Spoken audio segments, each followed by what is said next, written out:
coming in hot, Chinchy. How you doing, man? Good, man. Got some inspiration today. We're going to get some inspiration, aren't we, right? Yeah, man. Got a good friend of mine, Brian Pannuzzo, coming on. What a great guy.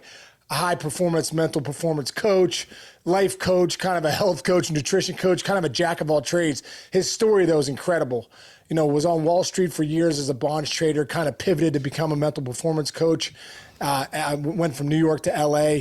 Just a really amazing story, and he's got a lot of great stuff for all of us on, you know, small habits and things that we can do to take our life to that next level. Yeah, and perfect time of year for this too, because, you know, we're coming up on like the holidays. We're already in the holidays. Everybody's already got turkey gut, right? And then and now this is a tough part of the year for everybody. You know, you get a little depressed sometimes, even though you're excited to be with family, and like, you know, all the New Year's resolutions start popping into your head and whatever. And a lot of times they all just fall flat. This guy that's coming on today is going to help us kind of keep the motor running, stay positive, and keep your daily actions going, right? Yeah, a lot of great stuff, man. Yeah, a lot of great stuff in this talk, and you know, he gives you a lot of simple, actionable steps that you can take, you know, to create new habits and really to get where you want to be. All right, awesome. Here it is. All right, you know, before we get going here, I want to introduce this guy. First off, he's a dear friend of mine, and you know, he's worn a lot of different hats all the way back to college, high school, college. Mark DeRosa's teammate back in high school. You know, we always joke around about that. Was at Bergen Catholic, I think. At this stage of the hat that he's wearing now is probably the best hat that he's wearing. He coaches high-performing men. He's a health coach. He's a life coach. He's a corporate executive coach. He's kind of he wears every hat to really take men to the next level in their life. Also a dear friend of mine, Brian Pannuzzo. I just saw him out in LA a couple weeks ago before I went on the Ed Milet show. And Pannuzzo, man, it is so good having you on the mayor's office, brother. How's it going, man? I'm fired up, dude. Thank you so much for having me on. I cannot wait to get into this with you. And just to set the record straight, so in case D-Row listens to the show, I was drunk in the stands watching him throw bullets all over the football field. All right, Mark. So well, I'll let you know too. We were buddies, but not teammates. I was a basketball guy. He was a baseball and a football guy. Okay, yeah, and he'll let you know how dominant he was too. Absolutely. Absolutely. He's like, Case, I don't even know what losing is. I don't even know what losing is. I said this to somebody just recently. It came up at a baseball tournament when his name came up because we were talking about you or something. What did he play? 14 years in the bigs or whatever? Yeah, yep. Better football player. I've never seen anybody throw a football the way that kid could throw a football, man. He could spin it. Well, you know what's funny? I always feel like a lot of guys, like Adam Dunn in left field, he could throw the ball. You're like, that's not a bad arm. You get a football with him, dude.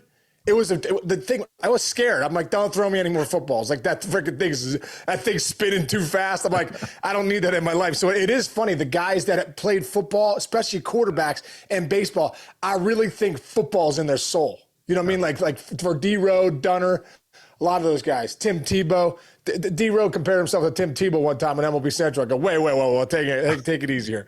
I'm like, Penn's not Florida, bro. Penn's not Florida. You know what I mean? Tebow minus a Heisman. You know, Tebow minus a Heisman. So good.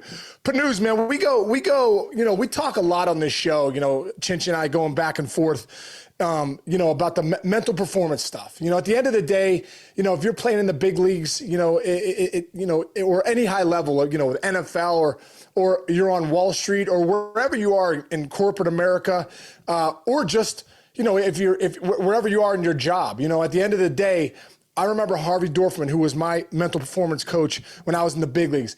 I loved what he said to me when he said, Case, he goes, you want to be the best hitter in the box? You want to be a guy that goes to the next level? You want to be an all-star player? You better get perspective on your life off the field, right? You better be able to have perspective of what you really want and who you really are. You know, your self-esteem, your confidence. That's got to be good off the field so that when you come onto the field, you can translate that into the box and into the game and into some of the battles that you have every day. And you know what, Pannuzzo, for me, and I want to get into your story in a second here, but for me, that translates even more now at 48. You know what I mean? Like as I have 4 kids and, and as I, go to work and as I show up to be the best father I can be, the best partner I can be, the best worker I can be, that perspective is such a big thing. And dude, boy, do you have a story on perspective, incredible. So, I'd like to go back a little bit, man, to your journey, from, playing college basketball to, being on Wall Street for 20 years. And now all of a sudden being in the life coaching realm for the last, I think, 8 years, you're out in LA, you're very successful. And you work with a lot of high performing men, a lot of big corporations. Take us back, man, to Brian Pannuzzo's adventure, to how you got where you're at today, brother. Yeah, man, I appreciate this. I'll keep it quick because it's a long story. I'm a New Jersey kid. I grew up in Bergen County, New Jersey, as you mentioned. Mark DeRosa and we both went to a elite high school called Bergen Catholic in Oradell, New Jersey.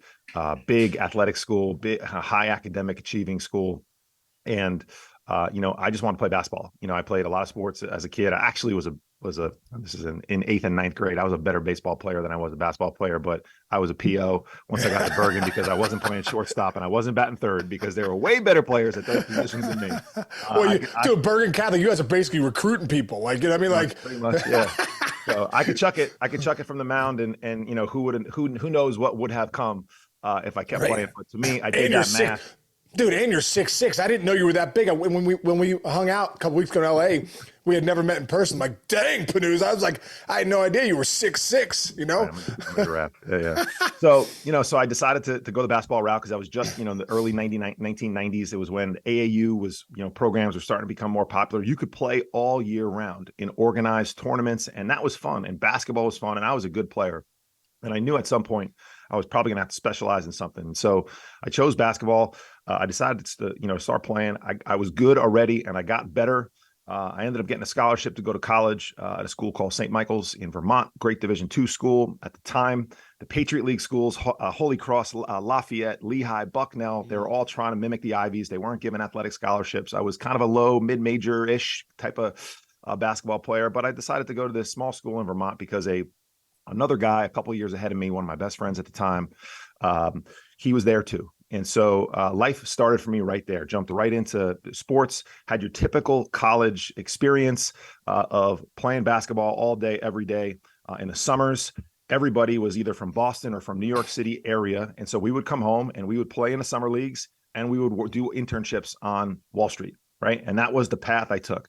I became a business and economics major, double major in school, because all the older guys on the team were business and economics majors. It kind of interests me, but I was just like, yeah, whatever. They'll tell me what classes to take, what not to take. They'll tell me what to drop. They'll tell me what tickets to leave for which professors. I mean, it'll be perfect. And I sort of made a decision at 17 years old as a freshman in college that shaped the next 23 years of my life unknowingly.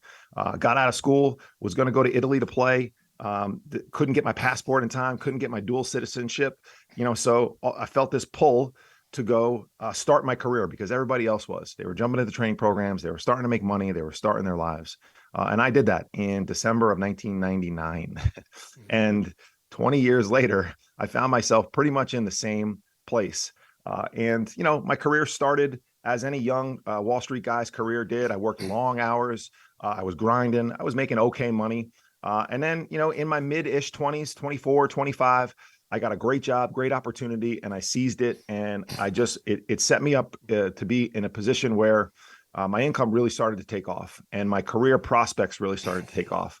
And with that, life started to happen to me, right?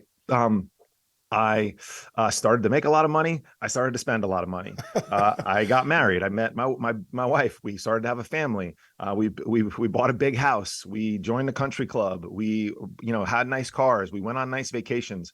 I found myself in this cycle, the rat race, we sort of call it, of having a great career, but also almost having to continue on with the career to fund the lifestyle that I had built.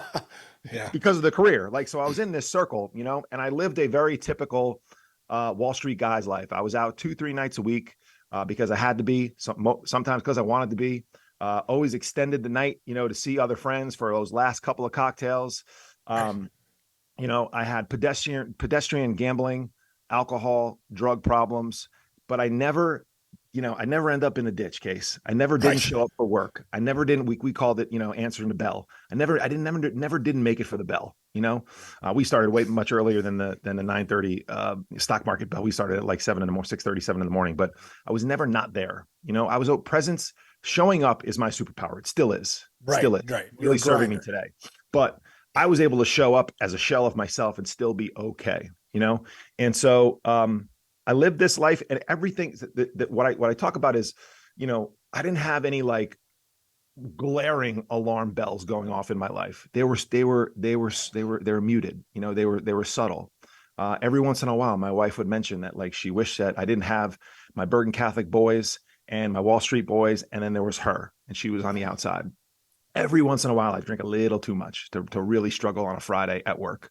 Every once in a while, I'd miss something with my kids, but it wasn't like a big event. It wasn't a birthday. It was just like, I can't get to this thing. I got to work, and it culminated over a series of about 12 months or so in my mid to late 30s, about 7 years or so ago now, 2000, yeah, 7.5 years. My mom was diagnosed with ALS, which is ultimately a fatal neurological disease. She was dying right in front of our eyes. I couldn't take, like I said, I was present, but mentally I couldn't handle it. I couldn't have a tough Tuesday case without coming home and having a bottle of wine, having a couple Percocets, eating a gummy. Of course, then you need a Xanax or, whatever to go to bed, Yeah. right? Right. After that cocktail. And I was on this cycle of just, I could be here physically, but mentally I can't be here. I can't handle any of this stuff, the pressure of my job, the pressure of being the provider of the family, the pressure of seeing my mom die, all these things. I told myself all these stories, right? You mentioned I'm 6'6". You look at the NBA on TNT, Shaq and Kenny Smith, they get up from the desk and they go to that board in the back to show like some highlights. These guys are falling down. They look like they're broken down, Shaq looks okay, but Barkley, Yeah. I Yeah. meant, but Charles looks like he's going to fall down. Kenny's knees are like curved in, right? And so, my mirror for my career, the early stage of my career, was a middle-aged, mid 40s, early 50s guy who was making a couple $1,000,000 minimum a year, who was out 3 nights a week, who was 50 pounds overweight, who had unbelievable addictions, gambling, drinking, drugs, whose wife either had divorced him or he was hanging on just to not cut a check for half of his net worth, right? Those were the guys that I looked up to and said, that's success. Right. And in hindsight, it's not an excuse, but I didn't know any better. I told myself this story that I was going to be this broken down athlete, because that's what all athletes are after their careers, right? I'm in a high pressure, sedentary environment that's not healthy. And this is the cost of me doing business. We talk about this a lot, right? The cost of our success. And through a series of events in that 8 months or so, I realized that, my life wasn't exactly successful. I had some money in the bank. I had a good career. I was a good man, but I wasn't a great one. And it all culminated in a moment where my wife came to me after my mom passed away. My son, who was 5 at the time, had asked me to play Legos with him. I couldn't get down on the ground, Case, to connect with him because my knees were shot. Like I physically couldn't get to a level to connect with Hudson at the time.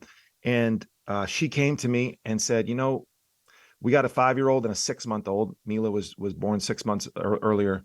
I'm not going anywhere yet, but this isn't what I signed up for, and that was the bag of what dropped on my door, lit on fire, where I was like, man, I got to do something about this. I got to do something about this. And it really caused me to reevaluate, a lot of things going on in my life.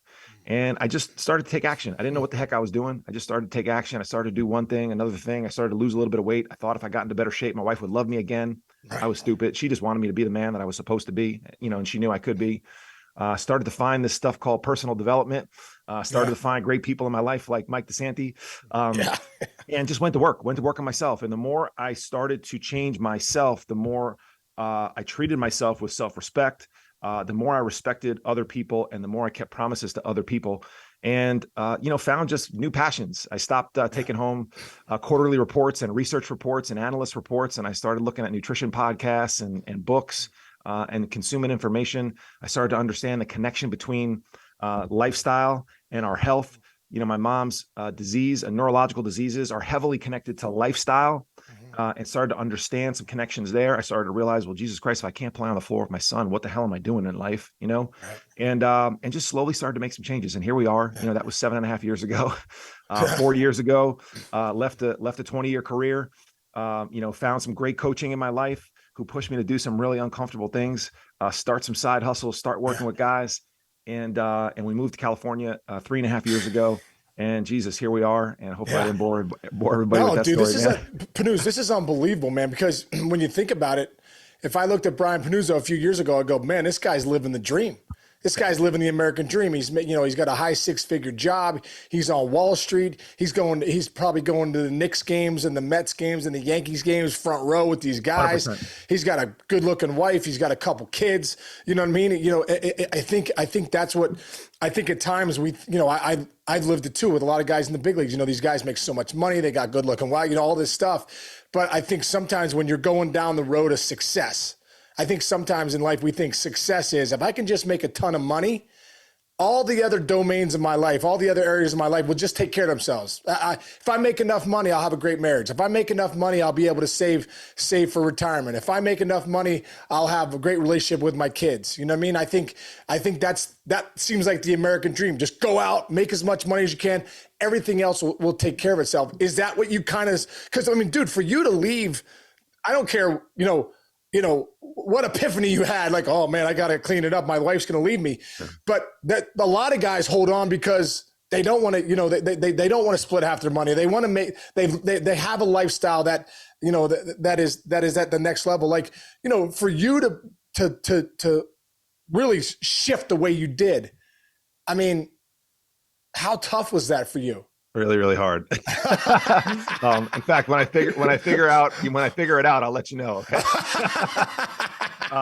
That was the last domino, bro. And I swear, it's to some days, I kind of, jokingly say, just give me a freaking bond to trade today. Like, cause I don't want to do this. I don't want to figure out how to post something online. I don't want to do this damn podcast. I don't want to talk to this guy about the issues, the same damn issues we've been talking about over and over again. Like, how do I stop drinking more? Well, you stop putting the alcohol in your mouth, physically stop putting it in your mouth.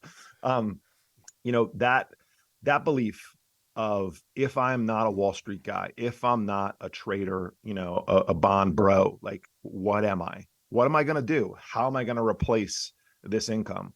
How am I going to fund this lifestyle behind me?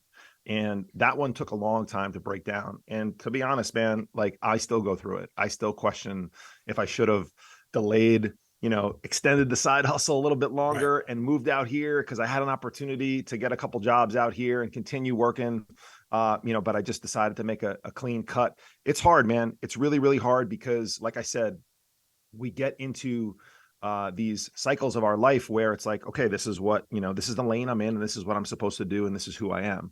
And I didn't know, what belief systems were. I didn't know about the stories that we tell ourselves until I started to meet certain people and understand these things and realize that, like, I'm holding a pen right now, right? It's the stories that we tell ourselves that hold everyone back in our lives.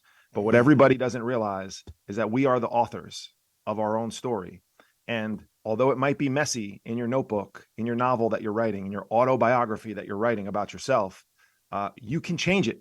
You can do whatever you want to do. Now, I get it. I have 2 kids. I had a ton of bills. I had a lot to deal with. I'm not suggesting, you Jerry Maguire the thing, grab your goldfish, take the assistant, who's coming with me, and just parachute out of there. That's not responsible either. I was 40 years old with 2 kids, a big mortgage, a lot of CapEx, we call it, capital expenditures. I had a lot going on. There was a lot of things I had to figure out. Fortunately, I had made some money in my career to be able to, and I still am going through this process to soften the blow of, changing lifestyles, changing, where I live, things like that. But if you start to look at decisions that you're making in your life and just write them all down. I'm a big whiteboard spreadsheet kind of guy.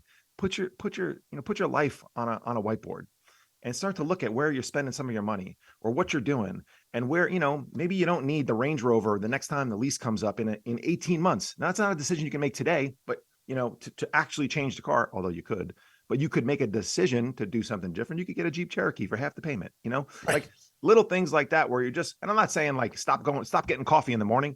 I'm just saying, evaluate your life, be honest with yourself, take a real audit. This is a concept that really resonates with my guys, because I work with a lot of financial professionals, right? We audit everywhere in our lives, right? We file our taxes. Companies file, earnings on a quarterly basis if they're public. Shoot, I used to trade companies that file for bankruptcy. When you file for bankruptcy, you have to file a monthly operating report. You have to tell everyone what's going on, all your creditors, what's happening monthly, not just quarterly. All right. And so sales teams have morning meetings. People have weekly meetings. I used to go to a morning meeting every single day for 20 years with a notebook and a pen. And we would get together as a team and we would talk about what the heck we were going to do. We had a plan. We evaluated the plan. We made changes to the plan, and people don't do that as individuals, I find, right? We don't audit our own lives. And so if we just take stock on either, start monthly. How'd this month go? Did I make any commitments? Did I keep them? Where did I go off track? Did I drink a little too much? Did I spend too much money here? Did I not do some of the things I said I was going to do? Then start doing that weekly, and you can start doing it daily. Shoot, I have some of my guys take, half hour by half hour, or 60 minutes by 60 minutes audits of their day, because these are high performing, busy guys. And the stock answer for all of us is, I don't have enough time. I know. It's the stock answer. And now I get it. Time is the one asset that we all can't get more of, extended into our day. But if we look and drill down and see what we're doing, we're all wasting time. Even the best. Even the Dude, best. I say too, people talk about that, hey man, I don't have enough time, time management. I go, listen, if you don't take care of energy management first, your time management doesn't matter. And I think, I think sometimes we negate so many different things, some of the stuff that you're going to get into, that I know you're talking about, how well do we sleep? How well do we move? How well do we eat? That kind of stuff. How well do we breathe? All that kind of stuff helps with our energy to allow us to be the best versions of ourselves, to really have the time that we will, quality time that we have during the day.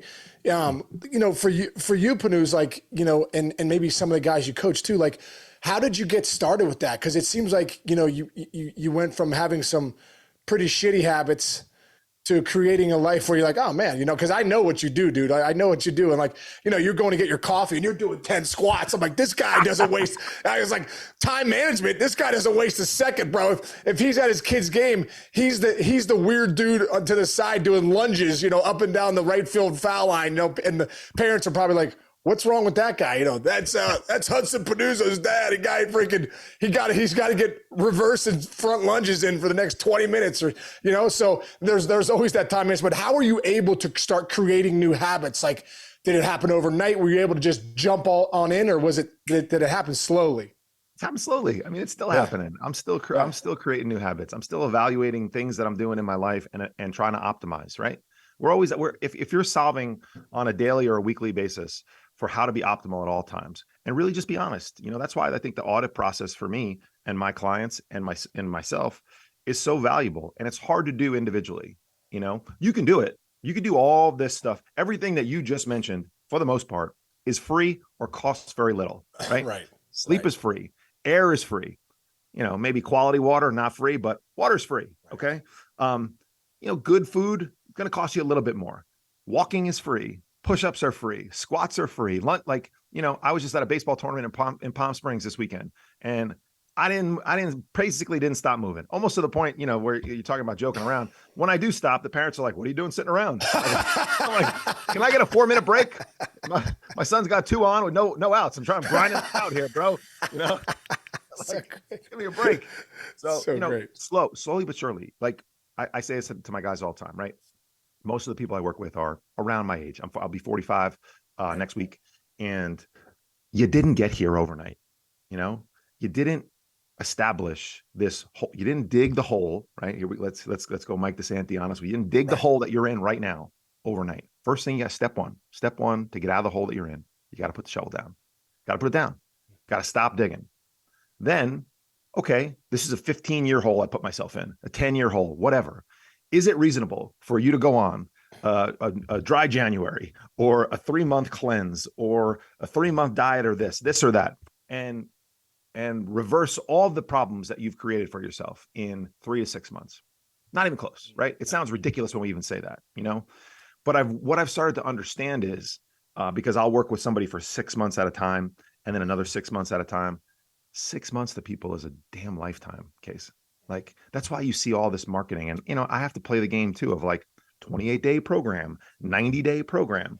I mean, look, can you materially change some things, form better habits, get your momentum going in 28 days and 90 days? Of course you can. Is your life going to be materially different? Most likely no, right? Yeah. And so 6 months is a lifetime for people. Yet we spend a decade doing this stuff to ourselves. And so, I talk about all the time zooming out, right? Zoom out and think about things in a longer term perspective. Stock charts for people. If you think about a stock chart, right? If you look at a daily or a weekly chart, you're going to see a lot of volatility, right? Because it's a short time frame. You're going to see up and down and up and down and up and down, right? When you zoom out to maybe a 5-year chart of that same stock, that 1 week or that 1 month of extreme volatility doesn't even come up as a blip on the radar, because the perspective of time is so much greater. And so we often get so locked in on what's going on in our life right now. We just came off of a holiday weekend, and a lot of people probably didn't keep promises that they went into the weekend saying they were going to do. But maybe they had a really good 2 or 3 weeks leading up to that. But what do? We drag ourselves through the mud for a few decisions that we made in 2 or 3 days, as opposed to zooming out and going, all right, that was a total of 5-ish days out of 30 days in November. Man, my batting average is pretty darn good, Right? I've heard you say all the time, so you microanalyzing, 12 at bats when you go 0 for 12 with 11 lineouts, right. Instead of looking at, well, I'm still hitting 320 for the season, right. I was hitting 340, but now I'm hitting 320. This sucks. 0 for 12 feels terrible in the moment, but I'm still an all-star batting average. I'm still a Hall of Fame batting average, so I Pannuzzo, just to say that I love that too. And I love like finding finding a protocol that works for you, and then optimizing it, creating new habits, and then stick to it. Because in the big leagues, when I go back, I looked at Albert Pujols and I said, man, this guy. I told this story, the other day, and just about sitting down with Scott Rowland and Mike Piazza at the All-Star game one time, and I said, why is Albert Pujols so much better than, like, he's at another level than even the guys at the All-Star game?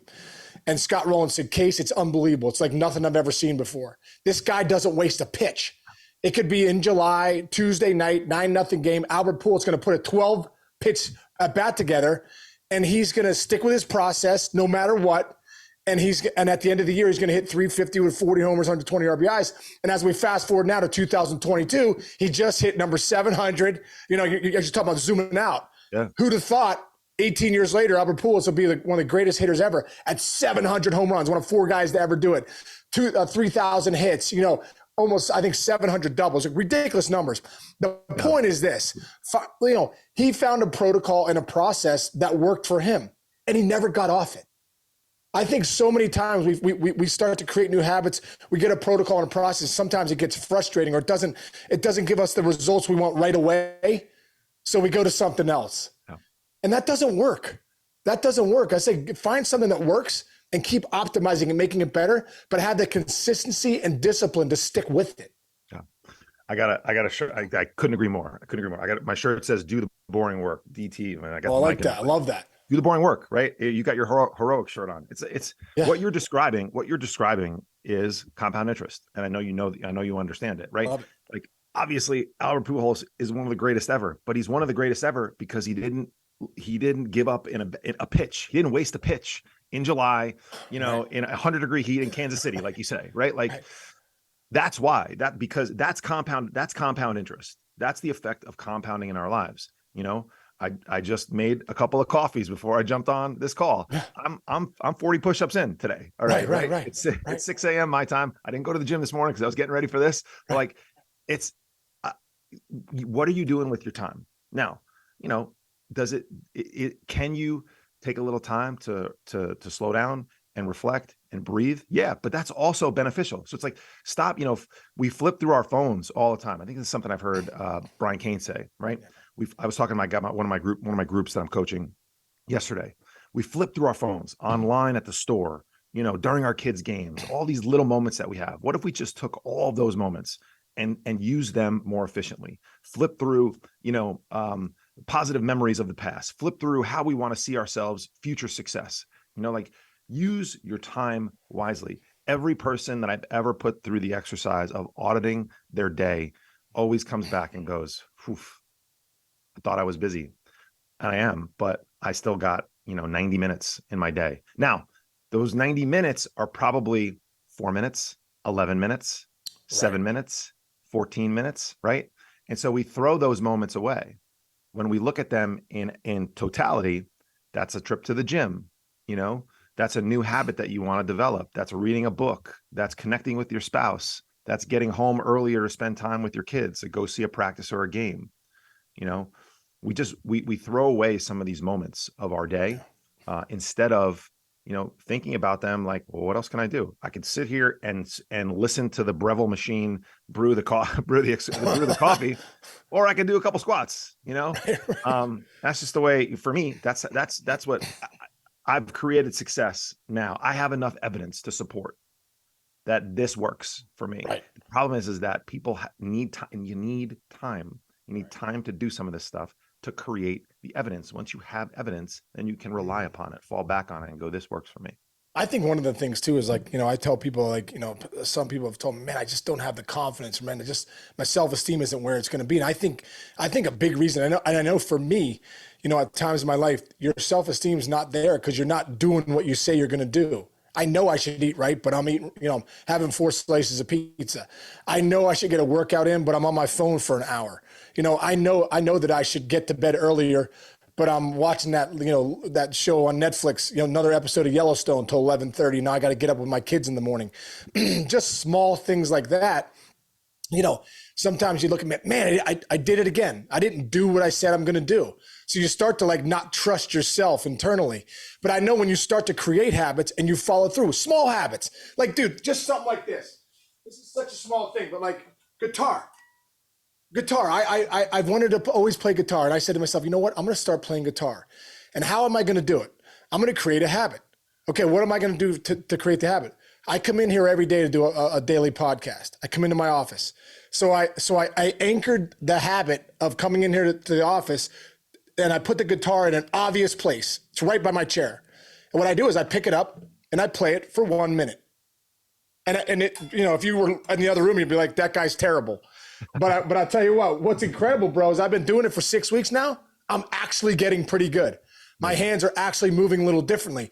So I say, like, start small. Start with small habits that you can say, that's just like me. Like, man, you know what? Start with small habits where you're like, you have successes and you get wins. And then you start, optimizing those habits as you develop them. Right? I mean, would you say that that's been a big part of how you've kind of recreated your life? It is the part of how I recreated my life.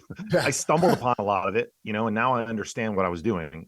What you're referencing is, habit stacking, right? Yeah. James Clear has a great book called Atomic Habits, right? He talks about habit stacking. He talks about pairing different things. You have to come in to do your daily podcast. So you put your guitar right there. For people who don't drink enough water, I have them put a glass of water right next to their toothbrush. You brush your teeth when you wake up? Yeah, every day. Okay, well, have the water right there. I have trouble getting out of bed. All right, let's move the phone away from your bed instead of putting it right next to your head while you sleep, right? Force you to get out of bed. Put your clothes, your gym clothes right there. Maybe write yourself a little note on a Post-it note that's inspirational or something, self-deprecating if you want. Get out of bed, you fat bastard. I don't, whatever works. Right.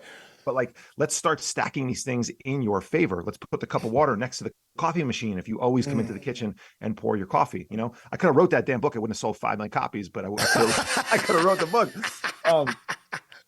Start to do some of these things that you're, and pair them next to things that you're already doing. You mentioned confidence. Confidence is your level of respect for yourself. And I'm going back to my transformation. We were talking about it. I just started to become more confident because I started to do things and keep those promises to myself.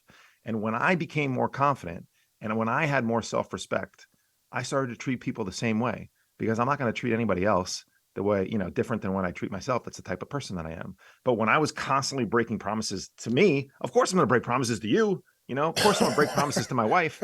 She didn't know that I was out for another 2 or 3 drinks and could have been home at 9 p.m. Instead, came home at 11. There was no harm, no foul there. That's the story that I told myself. No big deal. I'm already out. The kids are already, they go down at 8:30 anyway, Right. And so, like, why not just stay out for a couple more? Well, no, I told her I was going to be home at 9 o'clock, or I told her I was just going out for a couple of drinks with a client. You start to stack these things, momentum builds in your favor, and it becomes this, force behind you, this tailwind that you're constantly just running with instead of against. We are waking up and running into headwinds like, all day, every day. And the moment we can flip that, it's great to see the light bulb go off. It's great to hear and feel the moment in some of my clients' lives where they're like, man, like, I can't believe I was doing it this way for so long. I woke up and just constantly I was running into a brick wall every single day, and at least now, I have momentum. I know what creates energy in my life, right? You talk about, energy exchanges all the time. I know what creates energy. And when you have that, it makes it a lot easier to do a lot of these things. Dude, I want to get back to you've mentioned it a couple of times, and I started my program Breakthrough Pro that we just did our 4th week this last Sunday, and it was about narratives, the narratives that we tell ourselves, right? The stories that we tell ourselves, and I think sometimes men, as they get a little older, 30s and 40s or whatever, you start to get stuck in the stories you've always told yourself. Just not genetic. It's just genetic. I'm just a big boned guy. This is my mom, my dad. We all, have this, I'm just, that's just not the way we do it. This is how I've always done it. There's just all these narratives that we just tell ourselves. And I was telling the guys the other night, I grabbed one of the kids. I said, hey man, do you like oak trees? He goes, and the kid's like, yeah, I love oak trees, And I said, why do you love oak trees? He said, man, because they're solid. If a storm comes, they stay in the ground. I love the leaves on them. I love green. I love brown. They're my favorite colors. And I was like, well, you know what I think oak trees? Can't stand oak trees.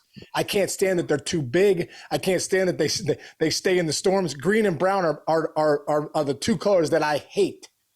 And it was just a basic lesson to say, hey, listen, the truth is that tree's a tree. It doesn't really care what you think or I think. It doesn't think if you care, it's the greatest thing in the world. It doesn't care if I think it sucks. The tree's the tree. And I say that analogy because I think that in our lives, we tell ourselves stories. We have neutral events in our life that happen, but then we're going to tell ourselves as human beings, either a story that serves us or a story that doesn't serve us. And for whatever reason, I think a lot of times as human beings, the way our brains work, we tell our stories that don't serve us off a neutral event, and then we go down this drama party, and this little whiny voice comes in, and that victim mentality comes in, and we're just a lot of complaining and stuff. And I just think do you talk to your clients too about challenging your narratives, challenge your stories? Are they really true? All the time. Now that's a little, I get excited when I hear that. I have to balance, me 7 years ago, 8 years ago, 10 years ago. If you tried to tell me right. that I was telling myself I'm an alpha male from Bergen Catholic High School in New Jersey, Wall Street guy, athlete, have money in the bank, career success, I would have been like, Casey, what are you talking about with this soft ass? Hit the road. Crap. Hit the road, bro. Look at this. Look what I got. Look what I've created. So again, one of our good friends, he always likes to ask me a question. How's that working out for you? Good old DeSanti, right? How's it working out for you? And it's like, so, again, people are going to bring their issues either to themselves in the top of their head or to other people. And like, you have to just sort of take a step back and say to yourself, how's this working out for me? And if it's not the result that you want, clearly it's not, it never is. Be honest with yourself. And could you do something different? Could you do one thing different? Could you evaluate it in a different way? You and I have talked about, we love this concept of like emotional stamina, meaning the more chaos comes into your life, the more you sort of look at it and go, good, now what?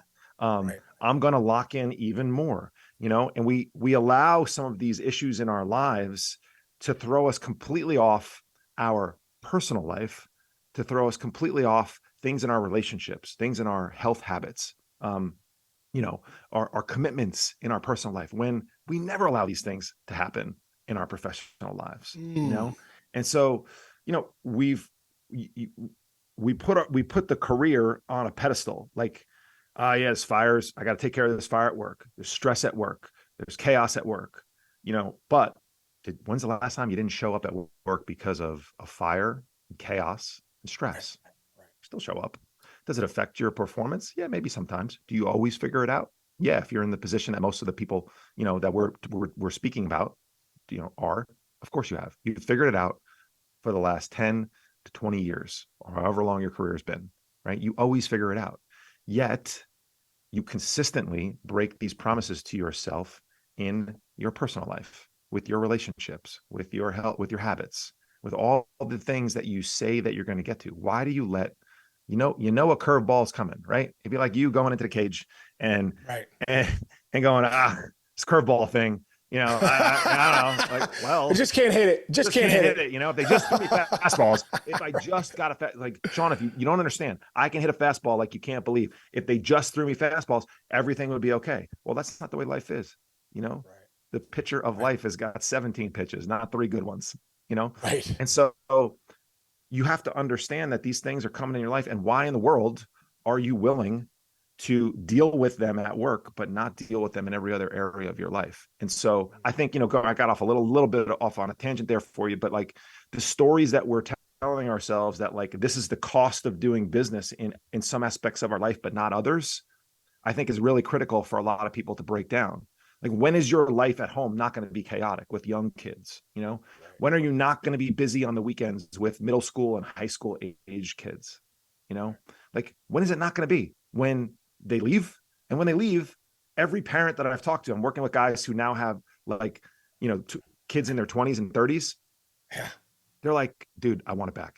Bring it back. You're a perfect example. Dude, I know you just had your boys home, right? Like, what would you give to get Give me the chaos, dude. Give me the traveling to this state to go to a tournament in this state and taking them here and taking them to their buddy's house, taking them to the high school. Dude, yeah, I think you're careful what you wish for. You do. Yeah. You do miss those times. Bro, so Hudson was just in a tournament in Palm Springs, right? Yeah. Friday afternoon and night, 2 games on Saturday, and then elimination round on Sunday. And like, it's usually an hour and 45 minutes there. On Sunday, Thanksgiving weekend at 4:00, 5:00 in the afternoon, it's like 4 hours home, and so the whole day as a parent, you're like, I want them to win. I want them to do well, but like, I really wouldn't mind if they lose a little bit earlier so we can hit the road, Get home. Yeah. Hit the traffic. And then, in my head, so they make the championship game. So then it's like, oh shoot, we're here. We might as well win, but in my head, I'm like, what am I doing? I'm saying the same things I used to say. Like, in a few years, there's not going to be any more Palm Springs tournaments, and he's going to be gone. And yeah, hopefully I'm driving around watching him play college baseball, but I'm going to want this again. I'm going to want, time at the pool at the Westin where the kids are running around like animals. And my 8-year-old daughter is running up $200 in the game room, card. Dad, can I have another? Can you fill up another 20? You were just here 4 minutes ago. How could you spend $20 in 4 minutes? Like, I'm going to be looking for that. And so, again, go back to narratives, perspective, stories, right? Tie this all in. I'm going to want that so much. Whereas I let that moment bother me. Now, I'm not saying just let your kids spend all your money without any responsibility, but, I'm going to want that instead of that moment bothering me. I could sort of laugh it off. Like, we spent probably $225 in aggregate on a bunch of like, tchotchke toys and a little stuffed animal dog. Thank God she got the dog on the last. Like, this is a $200 dog. A stuffed animal I just bought. But I'm going to be looking for that. I'm going to want that back in my life. And, it's going to be gone, and it's going to be, time that I can't get back. And I know that you can appreciate this, with your boys being older and your daughter being, getting. But look at the perspective narratives. That's why I was saying at the beginning of this thing, man, if you want to get in the batter's box and in the big leagues, you better have proper perspective on your life. You want to get in the batter's box of life. Let's start telling ourselves, have that perspective that, that really serves us. It's such a great way to look at that stuff. It's incredible. I want to get in, I want to get this in too before, we go. I just think it's such a big thing. Like, you look at, I think obesity in this country. I think it's, what is it, 60, 70%, I say, of our country is obese. Yeah, it's an epidemic, I think, at this time, and a lot of the depression levels are up there. I sometimes think those things go hand in hand. But, I think with diets, I think that's what maybe a word that I wish would just blow up at some point. But, Thank you. It's so ridiculous. But just talking about eating, I think people get confused on, okay, I know I should eat right, but what does that mean?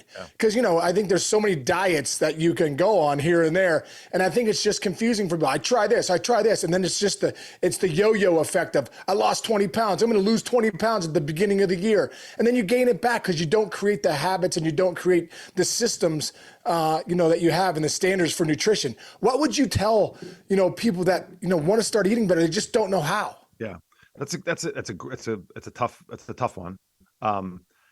First of all, I would say intuitively, we all know what to do. There's a very small segment of the population, I believe, that honestly doesn't have the proper education about what to do. Now, here's the thing. It's confusing as hell, and I believe it's intentional. The more I'm now in this industry for several years, I'm realizing, because I come in with an outsider set of eyes, fresh set of eyes, and I'm like, this is confusing, like, and oh, by the way, health and wellness guys, girls, we're losing. Like, we're losing the battle here. Over 70% of the population is either obese or overweight. And all we do now, now I'm part of this community. All we do is like attack other diets, attack other things, attack exercise. You can't do cardio, Case. You got to strength train, bro. Like, that's the best form of fat loss. Like, what are you doing? Eating paleo, man. You got to eat like carnivore, man. Like, you got to go vegan, man. Like, and everyone who just wants to lose a little bit of weight, feel a little bit better, and, like, just live a happy life goes, F it. Like, I can't take it anymore. I can't take this. There's so much conflicting information. Do this, don't do that. The other guy says, don't do this and do that. Like, what I'm going to do? I'm just going to sit on my couch. And I'm going to order, Chick-fil-A on DoorDash, because at least I get some pleasure out of that. I mean, don't get me wrong. I love to sit on my couch and order fast food. I don't do it, but I would love to do it. And so I think keeping it simple is always the win, And so, like, I have this conversation with kids, can you drink more water than other stuff? Okay. Juices and sodas, right? Can you play? So that would be, can we move our ass a little bit more? Can we work out a couple days a week? What's the best form of exercise? I don't care. What do you love? What do you love to do? You love the Peloton? Cool. Yeah. Now, for my guys who have certain goals, if we want to talk about, like, you tell me you have specific goals. All right, here's probably the best prescription for that, right? You're doing your 45-minute cardio workout, but you're not walking at all, and you're doing no strength training. Well, that's not going to lend itself to being like lean, shredded, the way you say you want to be. So if you want those things, here's probably the best recipe. But is you getting up and doing the elliptical or the treadmill or the Peloton healthy? 100%. Go do that. If that's the gateway drug for me to get you to start doing other things, I'm never going to tell. I work with guys who run the New York City Marathon this past month.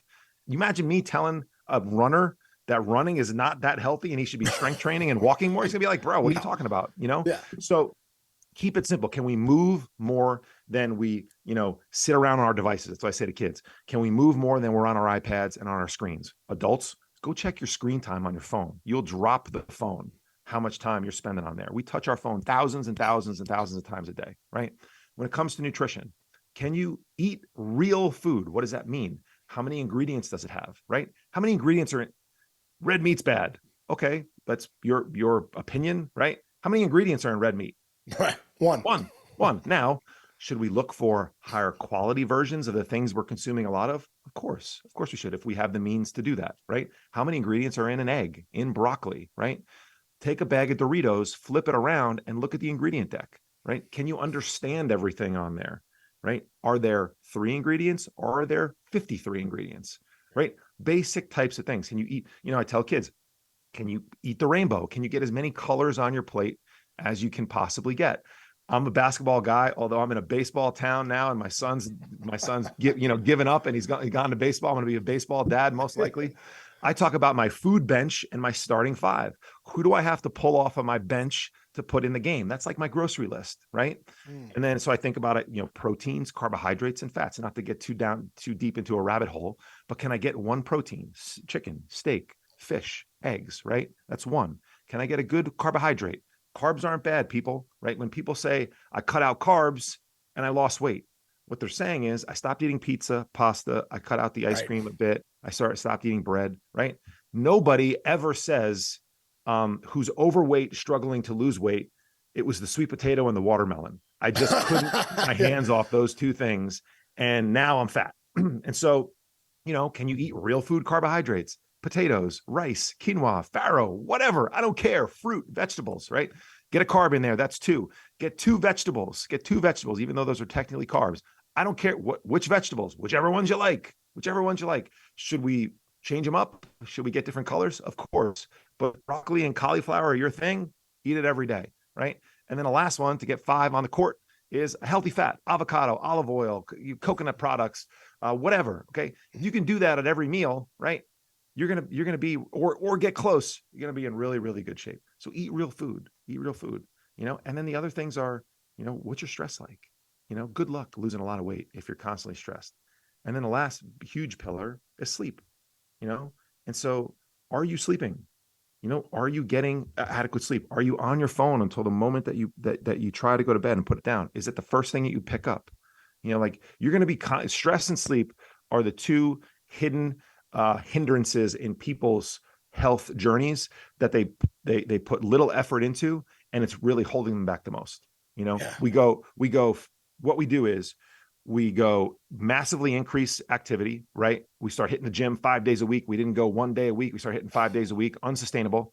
And we restrict our diets and think about a rubber band. I'm doing this for anybody who's not watching, right? I'm pulling on both ends. What happens to rubber bands? They either snap back, which is the yo-yo effect you're talking about, lose 20, gain 25, right? Or they break, and they proverbially break. Our hormones break down, our metabolisms break down. Your body doesn't care that you're trying to lose weight. Your body's trying to stay alive. Right. And so when you're constantly stressing it to a point where it thinks it might not survive from an evolutionary standpoint, it's going to prioritize pumping the blood and operating the organs. And it's not going to prioritize your metabolism. It's not going to prioritize your desire to lose weight. And so get some of these things going in your favor instead of constantly, battling up against them, hitting a brick wall. And that just takes some time to reverse. Working on your sleep is hard. I know that I remember you telling me a couple weeks ago, you send your Oura Ring scores to a group text. Like you guys would throw me out of that text. Like my scores are terrible, So like, but like I'm working on it, and it's a struggle for me. And it's the one thing that I haven't like really nailed in my life, and it's frustrating as hell. One thing with that, I wasn't great either until I had to be accountable for my scores. And the guys that I'm on with too are like ninjas, dude. They're like sleep Olympics. It's incredible. So couple things I've learned for sleep. To get 7 hours of sleep, you got to be in bed 8. Yeah. So, and then the other thing is, you got to prioritize it. It's got to be important to you because, like I said, I did the same thing. I'm like, but then when I started turning these scores, like I got to get to bed earlier and I got to be in bed longer than I think. You know what I mean? Yeah. That's actually, that I've never even thought about it that way. That's genius. I mean, that's like the first thing that came to mind is like a golf analogy. You hit your 7-iron 170 and you're like 174 out into the wind and you're like, I could flush a 7-iron this far. You're like, when did you ever flush a 7-iron? Like just hit the 6, bro. Hit the 6 nice and smooth. Don't make it complicated. Like, my lob wedge goes 105. Like you're 107 uphill into the wind. Like you just back off a gap wedge, bro. So true, man. It's so true. We complicate it. We really do. It's incredible. Well, Pannuzzo, man, this has been incredible, man. This has been incredible. This is going to serve a lot of our listeners. I know it served me, man. I really, I've taken some notes and I've really, I love your stuff, man. I'm in your elite, and by the way, I'm going to ask you how you can, we can follow you more and kind of get into some of your great programs you have, but I'm in your Elite Dad Jumpstart little program and excited for that. Tell our listeners, man, how we can follow you more, how we could take one of your programs, how we can get involved with you, and like I said, take our habits and our life to another level. Yeah, I appreciate that, man. First of all, just, I want to acknowledge you, man, as a friend, as a human being. I got to know you. We've known each other for a year or so now. I Yeah. didn't know you as Sean Casey, the baseball player. I didn't even know, like, I had to look up. Like, I remember like our third conversation. I go, Who's this bro, guy? you're pretty good. You're actually pretty good. I went on the Google machine. I went on the Google machine and I found out that you actually were pretty good at this sport. Uh, so like you just as a human being, man, for people listening, like Sean, I meet the guy, and like 2 weeks later, he's doing video FaceTimes with my son and hitting lessons and his team. Like, just your willingness to serve, your ability to just you wrap your arms around people. You're the mayor, man. You're the mayor. Like it really is an apt nickname for you. So I just want to say I appreciate you. I Thank you, appreciate our brother. friendship, man. And it's cool because like it literally has nothing to do with baseball. Like it's awesome that you're an Right. ex-baseball player, and I can tell my son I got some street cred in town with dads now. I love that. That's pretty cool. That's helpful. I'm not We'll saying call it's not Casey. He'll helpful in tell my us how to life. load your hands. We'll call Case. He'll tell us how. That's right. the hand. If you could have hung on and played a little bit longer, the kids would respect me a little bit more. They're like, "Who's this guy? He retired in 2008." But the dads, at least, I got some street cred with the dads. So I just want to tell you, man, I appreciate our friendship, and I know that it's only going to go to the next level. And so thank you for that. I appreciate you having me on. Yeah, if anyone wants to check out, go to the successlift.com, the successlift.com. I have a 28-day, I call it a 28-day jumpstart program. And here's the deal. It's hard to get started, and my goal is to make it as easy as possible for everybody to just get started, because I believe in my heart, because I've experienced it and I've worked now with hundreds of men. If you just get started and don't stop, you can't lose. Like, if you just don't stop, you can't lose. And it's, we're all saying the same stuff, right? It's the start that stops most people, right? Brian Cain, right? And if you just start, right, and you don't make it too hard on yourself, there's this beautiful line that you can find in your life where it's like just challenging enough, but not too challenging. What's going to happen? Like, we're in December. We're about to be in December. So everyone's going to punt December, right? We're all going to make these New Year's resolutions, which are bull, right? We're not going to stick to them. And we're going to go 100 miles an hour out of the gate in early January. And we're going to go, well, this is hard. Why am I doing this? And so, but what if you came into January with a little bit of momentum?